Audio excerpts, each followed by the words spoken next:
Engagement in Edtech in Social Studies, Episode 621. Advancement Courses is the sponsor of today's show.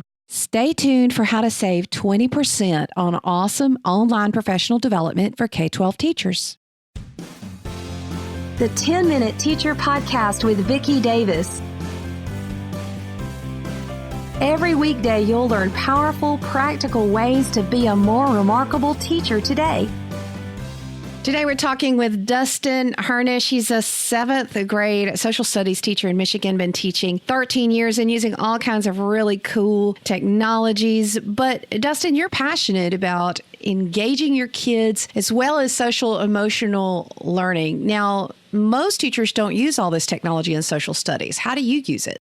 For me, it's about engagement. So I'm constantly trying to think about those sticky moments that maybe I had as a kid in class. And what I found in my classes today is that technology, kids seem to remember that and they tend to remember things around that they've learned. So I've tried to put an emphasis on technology, specifically hardware, Spheros robots, 3D printing. We just got a laser cutter. So things like that. So give us some examples of some things you've done over the last year or so to teach social studies using technology.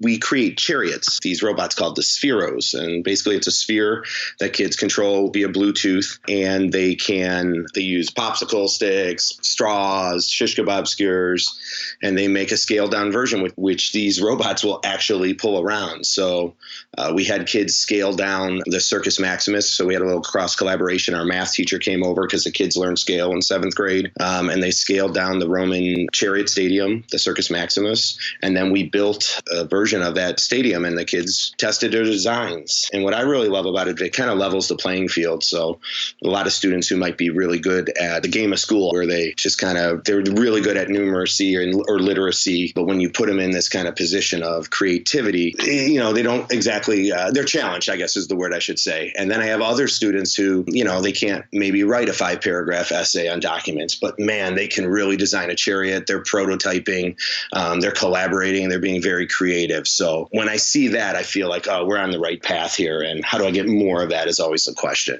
So you're actually using Spheros and your 3D printer, aren't you? Yeah, so the 3D printing was pretty interesting in the fact that we had kids start to design artifact. It was a logistical problem in the beginning for me. It's like, how do I get these kids to create and then print all these designs? So we went out and got a 3D scanner. And then the kids actually create out of clay.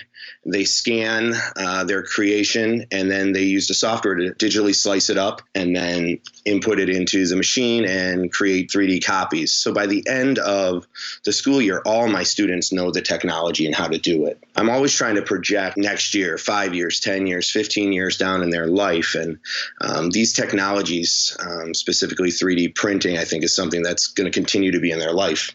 Maybe it's just like another tool in their garage or something like that. So to have them have that confidence with the tech is really important to me, especially kids who might not have access to that for a number of different reasons. So Dustin, as social studies teachers listen to you talk, they will say a couple of things. They'll say, okay, I have standards and Dustin must not be meeting his standards, or I don't have enough time, or what do you say to those? I'm sure you've heard this before. Yes, I have. So when you look at, for me, I had to get the confidence of my content first before I started doing this. I teach ancient civilizations. So literally I have from early hominids to just past the fall of Rome. So really had to focus in on big ideas within my standards. But when you look at how we approach, say, the Chariot project, we're looking at kids using technology and looking at civilizations using technology. How do they improve on it? How do they prototype it? Technology's always been a part of our development as a civilization. So we have kids analyze it from that perspective, that these civilizations were constantly improving and implementing. Advancements as people, as civilization, are closely tied to that. So we tend to fit that in, and it makes sense to us.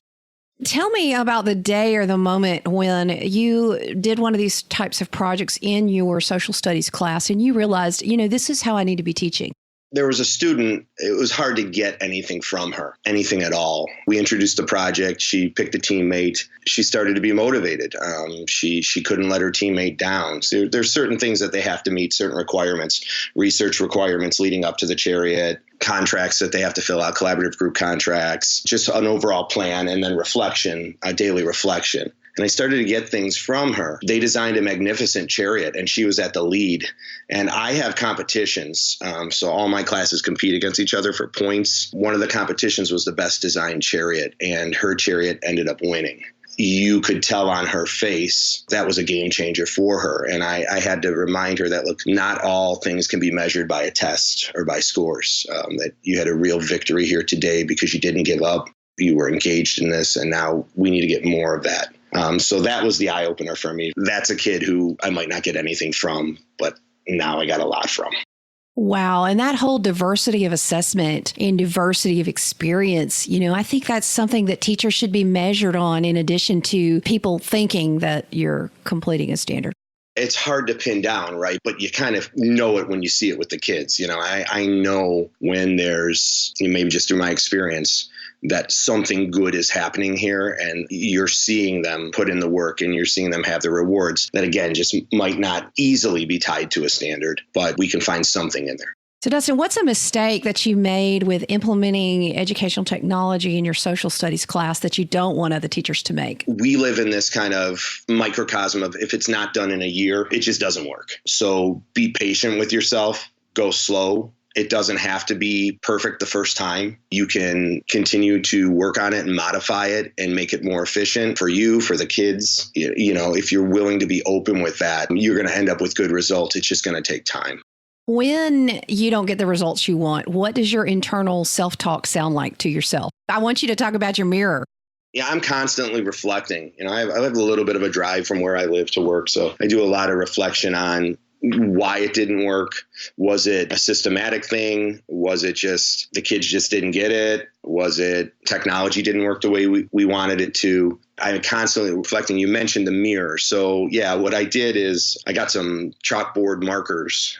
They're just chalk markers, and they actually will write on your mirror. And I just write kind of educational gut checks or values that I believe in, that I can see every day. So things like always be engaging is kind of one of my ideals when it comes to teaching. And I'm not just talking about engaging content. I'm talking about, am I engaging kids every day? So I'm the guy in the school who, you can't get by me without a hello or a fist bump or something like that. And the real kind of takeaway from that for me was I used to teach in a K-8 school. I had a kid come up to me and said, in second grade, you said hello to me every day and I never forgot it. And now I'm so excited to be your teacher in seventh grade.